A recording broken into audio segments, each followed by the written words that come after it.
वैसे व्यक्तियों को आप पद से चिन्हित कर रहे हैं जो कभी चिराग पासवान जी को गाली दिया करते थे, रामविलास पासवान जी को गाली दिया करते थे, और बहुत जल्द ऑडियो वीडियो आप फोटो में आप तमाम साथियों के सामने अवेलेबल कराऊंगा। वो जिलाध्यक्ष होते हुए प्रदेश के प्रवक्ता रहते हैं। क्या ये पार्टी के संविधान में है कि जो व्यक्ति जिलाध्यक्ष रहेगा वो व्यक्ति प्रदेश का प्रवक्ता रहेगा? कहीं नहीं। उसमें दूध का दूध और पानी का पानी हो जाएगा। अगर हम सत्य बोल रहे हैं या झूठ बोल रहे हैं तो अभी तक तो किसी प्रवक्ता ने इसका खंडन क्यों नहीं किया है सामने से आके? लोक जनशक्ति पार्टी रामविलास के जो राष्ट्रीय अध्यक्ष हैं उनके सामने एक शिकायत जाती है और उसके बाद पार्टी के ही दो नेता में जुबानी जंग शुरू होती है और उसके बाद कार्रवाई हो जाती है।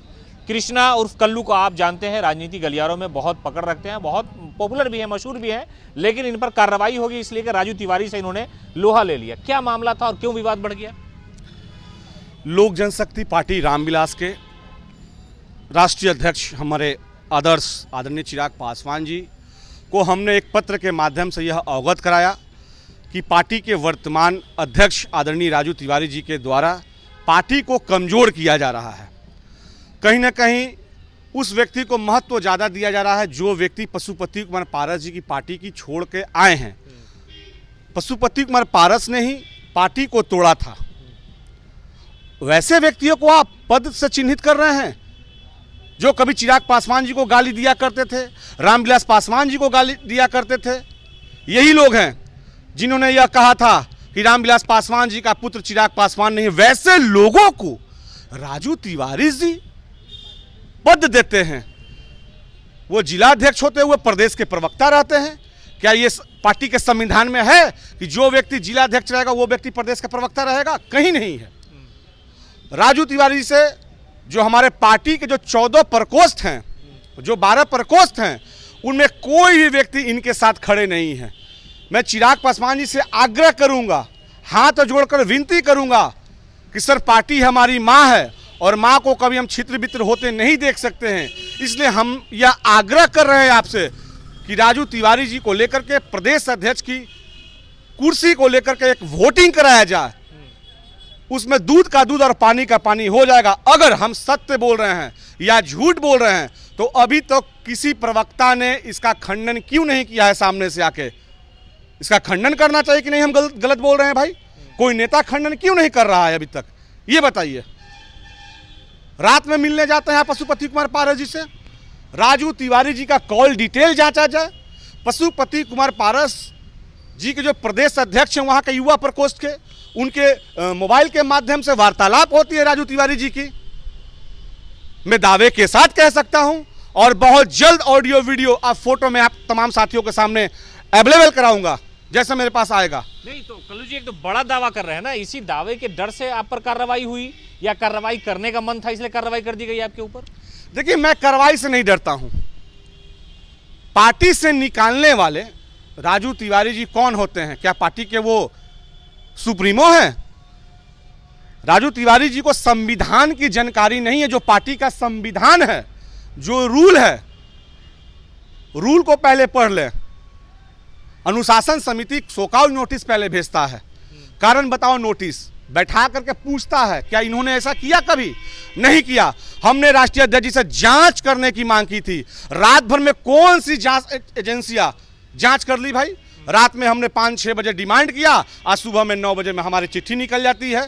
31 तारीख को डेट में ही चिट्ठी निकाल दी गई थी, लेकिन उसको फ्लश किया जाता है सुबह में 9 बजे। हमारे व्हाट्सएप पे 9, साढ़े 9, 10, साढ़े 10 में आता है अनुशासन समिति के प्रदेश अध्यक्ष जी के द्वारा। वो व्यक्ति अनुशासन समिति जो 4 दिन पहले पार्टी ज्वाइन किया है, उस व्यक्ति के बारे में आप पूछिए ना कि वो व्यक्ति पार्टी के लिए क्या किया है। जो व्यक्ति अनुशासन समिति का हमको निकाला चिट्ठी, वो व्यक्ति पार्टी के लिए कितना हद तक काम किया है? राजू तिवारी जी बताएं। पार्टी के सभी पदाधिकारियों से वोटिंग होनी चाहिए और वोटिंग के माध्यम से प्रदेश अध्यक्ष का नियुक्ति होना चाहिए। नहीं तो कार्रवाई की जो मांग कर रही है आप तो एक अलग दावा कर रहे हैं कि आप वोटिंग करा लीजिए, लोकतंत्र की बहाली कर दीजिए अपने पार्टी में। एक बड़ा दावा कर, कार्रवाई के बाद भी आप ये दावा कर रहे हैं। बिल्कुल, चूंकि पार्टी हमारी मां है और कोई भी पुत्र अपनी मां को छित्र बित्र होते नहीं देख सकता है। मैं राजू जी से पूछना चाहता हूं कि राजू तिवारी जी, जिन लोगों ने पशुपति कुमार पारस जी जब पटना के धरती पे आए थे केंद्रीय मंत्री बनने के बाद, जब पार्टी टूटी थी, तो उन समय कौन कौन लोग आपसे लड़ाई लड़े थे, राजनीतिक लड़ाई, कौन कौन लोग गालियां खाए थे, कौन कौन लोग लाठियां खाए थे? कोई भी व्यक्ति आज राजू तिवारी जी के लिस्ट में नहीं है। आखिर क्यों नहीं है? मैं इसे नहीं कहूं कि ये पशुपति कुमार पारस जी के दूत हैं। और कितना प्रूफ चाहिए हमको, ये बताइए आप, और कितना प्रूफ चाहिए? चिराग जी से बात हुई आपकी? चिराग जी से हमने पत्र के माध्यम से अवगत करा दिया। अब सोचना चिराग जी को है कि समय रहते प्रदेश से नेतृत्व को जरूर बदल दे, नहीं तो पार्टी टूटने से कोई नहीं बचाएगा। ये कृष्णा जी कि पहले जो गलतियां हुई, जिसका नुकसान खामियाजा भुगतना पड़ा पार्टी को, सारे एमपी चले गए, आप उन्हीं की तरफ ध्यान दिला रहे थे कि ये हालत पहले हुई थी, अब फिर चुनाव होने वाले हैं, उससे पहले भी ये हालत हो जाएगी, तो जिम्मेदार कौन होगा इसका? बिल्कुल भाई, पिता स्वरूप जिसने पीठ में छुरा मारने का काम किया, आदरणीय पशुपति कुमार पारस जी, जब वो ब्लड होकर छुरा मार सकते हैं तो क्या ये नहीं मार सकते हैं? दूसरी चीज, बिहार का नेतृत्व उसी व्यक्ति को देना चाहिए जो व्यक्ति बिहार का वासी हो, जिसका जन्मभूमि बिहार का हो। राजू तिवारी जी गोरखपुर से आते हैं, उत्तर प्रदेश से आते हैं, वो राज्य अलग है, तो बिहार की जनता का आवाज वो कैसे बन सकते हैं भाई? और हमारे नेता का जो नारा है बिहार फर्स्ट, बिहारी फर्स्ट, जो हमारा विजन है, उस विजन पे तो ये काम हो नहीं रहा है। ये जो बायोडाटा दिए थे कि हम बिहारी हैं, ये बिहारी नहीं हैं। इन्होंने चिराग पासवान जी के आंख में भी धूल झोंकने का कार्य किए थे। और हम अपने नेता का कैसे देख लेंगे भाई बुराई? अपने पार्टी का बुराई कैसे देख लेंगे? अंतिम तक अपने पार्टी के लिए लड़ाई लड़ते रहेंगे, चाहे हमको पार्टी के हैसियत से लड़ना पड़े, एक कार्यकर्ता के हैसियत से लड़ना पड़े, या हमको न्यायालय जाना पड़े। तो राजू तिवारी का जो मामला वो हुआ, अब खुलासा क्या करेंगे आप? तो बहुत दावा मजबूत, लोग किसी पार्टी से निकाला जाता है तो वो कोई दूसरी जगह तलाशता है, लेकिन आप कह रहे हैं कि हमारे पास सारा डिटेल है, फुटेज है, सब हम खुलासा करेंगे और उनको बेपर्दा कर देंगे। बिल्कुल करेंगे भाई। ये प्रूफ नहीं है क्या? राजू तिवारी जी के द्वारा जो लिस्ट निकाला गया है, आप वो प्रदेश कमेटी से मांग लीजिए। राजू तिवारी जब से अध्यक्ष बने हैं 2 सालों से, जब से कभी प्रवक्ताओं की कमेटी भंग की जाती है, कभी प्रदेश की कमेटी को भंग किया जाता है, कभी जिला प्रभारियों को भंग किया जाता है।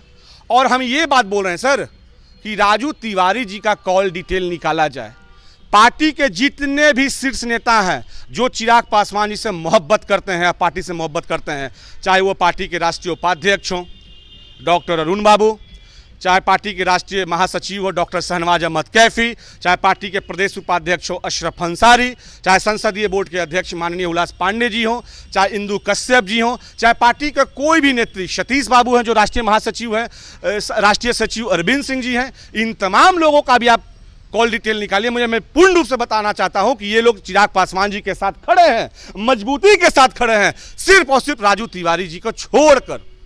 मैं राजू तिवारी जी का आज भी सम्मान करता हूं, क्योंकि हमारे नेता आदरणीय स्वर्गीय रामविलास पासवान जी ने यह सिखाया था कि कभी भी किसी व्यक्ति से अगर बात करनी हो तो शब्दों का मर्यादा, शब्दों का चयन करना चाहिए। और जिस तरीके से हमारे नेता ने संघर्ष का रास्ता चुना, बिहार की जनता की आवाज़ बनी, उसी व्यक्ति से हमने यह सीखा है कि मैं हक की लड़ाई लड़ूंगा और मुझे पूर्ण रूप से भरोसा है ईश्वर से कि मैं जीतूंगा, कभी हारूंगा नहीं।